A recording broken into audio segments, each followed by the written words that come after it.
working for you. A weekly talk radio program which highlights developments of national interest and the activities of your St. Kitts Nevis government. Join host Roy Williams as he presents news, views, reports, and interviews about everything regarding the activities of the Team Unity government and the building of our communities and the development of St. Kitts Nevis. Tune in and call in to interact with your government and share your views regarding the upward forward development of your community and our beautiful Twin Island Federation. Working for You is weekly, every Wednesday live from 1:30 p.m. to 3 p.m. on ZIZ Radio, Win FM, and Sugar City FM with rebroadcast on participating stations. Working for You. Good afternoon and welcome to another edition of Working for You, the weekly radio program where the people of St. Kitts and Nevis can interact with their government of the day. Last week, we had a very interesting week. We had a flurry of activities. It was Diplomatic Week, and we had an opportunity to meet with some of our diplomats and honorary consuls who are doing a wonderful work for St. Kitts and Nevis in terms of deepening and strengthening those ties that we have with countries all around the world. Today, we are going to be speaking about the work that the Inland Revenue Department does. Very important work of course, collecting revenue for the country so that the country can provide the essential social services for the people. And we have with us none other than Mr. Edward Gift, who is the Comptroller of the Department of Inland Revenue. Mr. Gift, good afternoon. Good afternoon, Roy. How are you doing today? I'm okay. It is very good to have you on the program today, and I'm sure that you would share with us some very pertinent information with regard to the work that your department is so ably doing. Now, let's start the ball rolling. The Inland Revenue Department, I understand, is involved in a rebranding exercise. Could you explain to us what this rebranding exercise consists of? Okay, Roy, thanks very much. Well, we at the department, we recognize that we serve the citizens of the Federation of St. Kitts and Nevis, and they are in fact our customers. And we recognize that we have to do more at the department to enhance the services, to make it easier for our customers to interact with us. So, under the leadership of the Ministry of Finance and the government, over the past few years, the department has quietly reviewed a lot of its operations and procedures to make them much more customer based and friendly. For example, now we have redone a large number of our brochures to make them much easier for our customers to understand, and we have relaunched some of them. A lot of them are available at the department right now, and we will be shortly removing them to our website. Also, we have started a radio program where we have Inland Revenue fax tips that provide pertinent information to our customers about their obligations to the department. Also, we have started a program where we call it an advisory visit service that is for new taxpayers signing up with the department. We normally would sit them down and have a session with them and provide the feedback about what are the taxes that they are responsible for paying and their obligations. And part of the process, feedback is important for us because we know that we won't get everything right at the onset. So at the end of this interview process, we have an evaluation form that we normally encourage the persons who actually completed this advisory visit. Tell us how you find the visit, tell us how you find the services at Inland Revenue. Give us some feedback, because feedback is important to us so that we could improve the services that we provide. Okay. Now in terms of the country itself, and each citizen being a builder of the nation, how does the Inland Revenue Department fit into that? How can we help the citizen to understand? I mean, all of us who have to pay taxes, that is not just about paying taxes, but that we are building the nation. Okay. That's so important, Lesroy, because as all of us as persons have made a decision that we want to reside in this nation of ours that is known as the Federation of St. Kitts and Nevis. And this federation, it has a responsibility to its citizens, that it has a responsibility that the citizens expect that once they go to the hospital, they will be provided with high level of services. They also expect that they will go to the pharmacy, so children under a certain age, elderly persons, and get their medicines free of care. Right. They expect that they will send their children to school and they don't have to worry about providing lunch because the state takes care of that right from early daycare right up to primary school and provides free education.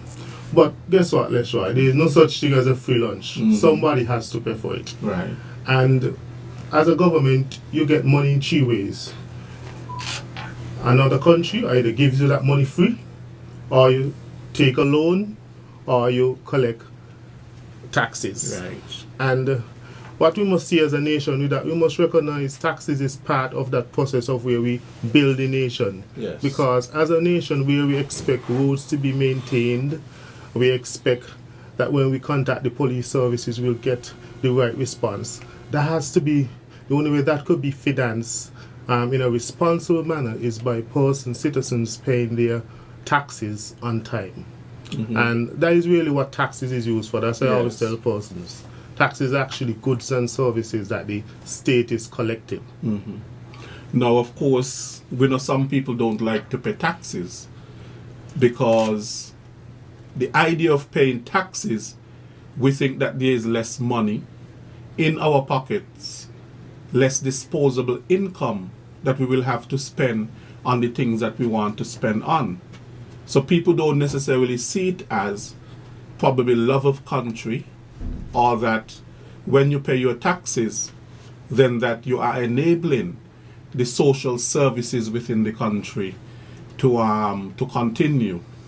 We only have to look at the recent leak of this international consortium of investigative journalists, the Panama Papers and so on, and to see how people, the affluent, the rich, the famous, and so on, use offshore banks and so on to evade taxes, and some people to avoid taxes. So people don't like, some persons don't like to pay taxes because they see it as it's impoverishing me. But what you have just outlined is that looking at it in the bigger picture is not that it is impoverishing me, but it is making me richer, because then it is contributing to the provision of services and so on, to which I, of course, benefit. Certainly. Okay. Now, in terms of customer service in the Department of Inland Revenue, how are you working on that? Of course, that is extremely important. In the public sector especially, we often hear complaints about public servants and the type of shoddy service that they are giving to the public. How are you trying to improve customer service within the department? Yes, Lesroy. Yes, we understand that the public sector may have some sort of image with regards to customer service, but we at the Inland Revenue Department, my team and I, we don't see ourselves doing that. That is, we see ourselves as a professional, modern organization. That is, we have a plan of molding ourselves into a world-class tax administration. Part of that is that we just have to improve the standards that we provide our services to. Sure. We have started about doing that in a very strategic manner.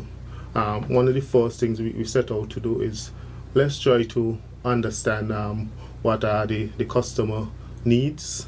Yes. So we have currently in the process of having focus groups, studies with our customers, meeting with our different stakeholders that we serve to try to understand, listen, what is your needs, what are the expectations you have from the Inland Revenue Department, so that we could understand what those expectations are. We have also started from a human resource perspective within the organization to ensure that we have documented all of our procedures, and we want to make sure that we move to publicizing those so that the public would understand, listen, to have a transactions completed, this is what is the time period in terms of getting done. We have received some international support in terms of getting that work done from the International Finance Corporation based in Trinidad. This is an agency of the World Bank. Similarly, from an employee perspective, we have sought to strategically ensure that all employees have a clear job description based upon certain key performance indicators, so the employees themselves understand what are the responsibilities of the job. Having done that now, we are moving towards launching what we call a customer service charter that we want to provide to customers that, listen, when you interact with the department, you could expect that once you come into us during certain non-peak hours, that a business license will finish processing the transaction within an hour, or we'll finish processing certain transactions for business license within stated times. You write to the department, that is, we want to respond to you within a certain period of time, certainly within 30 days. So that document we will be moving towards probably launching very shortly, probably with the support of your agency, in terms of ensuring that the public understands that, hey, we are there to serve and we want you to be a satisfied customer, because we want persons to understand that is, when they pay their taxes, they're contributing to the building of their nation. Good. In terms of your own staff development, what initiatives or what are you putting in place for staff development at the Inland Revenue Department? Well, at the Inland Revenue Department, we recognize that we have to work on the tight financial resources, not because we collect a large amount of the country's revenues we expect it to be invested in the agency. We have to be responsible. So we have to find ways in which we sharpen the skill set of our staff, and we, like other agencies now, are moving at looking at online sources to provide training for the department. We are currently piloting, looking at some training with the American Institute of Certified Public Accountants that offers accounting training and also soft skills training for our staff, so that we could improve the skill sets, ensure that they have all the required skills to perform the job. Yes. Because we recognize the government just doesn't want to invest in the computer equipment for the organization. They're serious and they're committed to developing the people skills, so we receive the support to engage in that form of training exercise that we have for the officers presently. Okay. Now you spoke a little bit about your education drive within the department. Could you elaborate a little bit more about that? Well, our education drive is a multifaceted approach. For us, that is, part of the education drive is that we involved, part of it being in the written form, in part of brochures that we have really taken the time of redoing and simplifying, so persons could understand things in less technical terms from tax persons. Also, we have moved to ensure that we engage as much as possible with the media. We have set up a publicity and customer service unit at the department.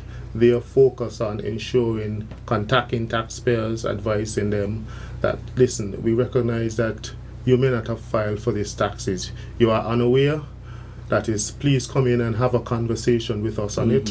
And the department has available payment plans where you could access to pay off your tax obligations over time. During also this publicity, I've developed different sort of promotional videos. That is, now we have engaged in a process where we're going to start to promote the property tax that is due on or before 30th of June. So you'll be seeing some sort of promotion activity with regards to that. And again, we are also getting general public coming to provide surveys on us. That is, right now in the department itself, that is, we have, like, we use the concept of mystery shoppers, where persons are coming unknown to the employees and asking about different services. How could I access that? Because we want to ensure that we provide a high level of service, so the employees themselves doesn't even know that, hey, Leroy is probably coming in here asking a question, and it's not a real genuine purpose for taxation. But we just want to continue sharpening our tools and ensure that customers get good services. Sure. What you call them, mystery what? Well, the term used is mystery shoppers. Oh, mystery shoppers. Mystery shoppers. Okay. There's a lot of mystery there. Yes. Okay.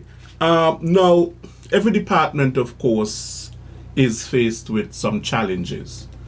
And I would imagine that your department, like any other department, is faced with some challenges. Could you highlight for us some of those challenges? Well, some of those challenges that we have, one of them is our present physical plant or location. As you recognize, we are located to the top of the post office. Yes. Some of our elderly customers have challenges accessing us on the stairs. They're unable to get there. Also, we recognize that is during the peak hours of operations, that space is just unable to accommodate all the customers in an efficient manner. We recognize that the government has acquired a facility just opposite the Inland Revenue, the old John Gums complex, and plans are on the way to have that renovated in terms of us moving in there and we reducing our rental costs. So that is on the way. So that's one of the major challenges. Another one of our challenges, as highlighted by our customers, is the length of time it takes for us to resolve tax disputes. We recognize that, and again, as I said earlier, we've accessed some assistance from the IMF or World Bank in terms of making sure we document our procedures and ensure that we get tax disputes between us and taxpayers resolved as quickly as possible in a fair and transparent manner for both parties. So that is some of our major challenges that we have in place. What about procedures? Do people basically understand the procedures and so on of the department? Yes, Do they have challenges in that? Yes. So right, that's one of the things that have emerged from our customer surveys, that persons indicate that they do have challenges with us in terms of understanding what is the procedure for getting something done at the department. So again, we have received some support from the IMF and World Bank team in terms of assisting us in documenting those procedures, identifying the requirements, and ensuring that we move to doing some publication of those so that persons understand what are the obligations, what is the expectation. As we want to say, we want to demystify the operations of the department as much as possible. Okay. Now, in terms of e-services, how does e-services of the Inland Revenue Department fit into the government's overall agenda of e-government? Of course, the government recently launched its e-government platform, as you're aware. How can e-services help with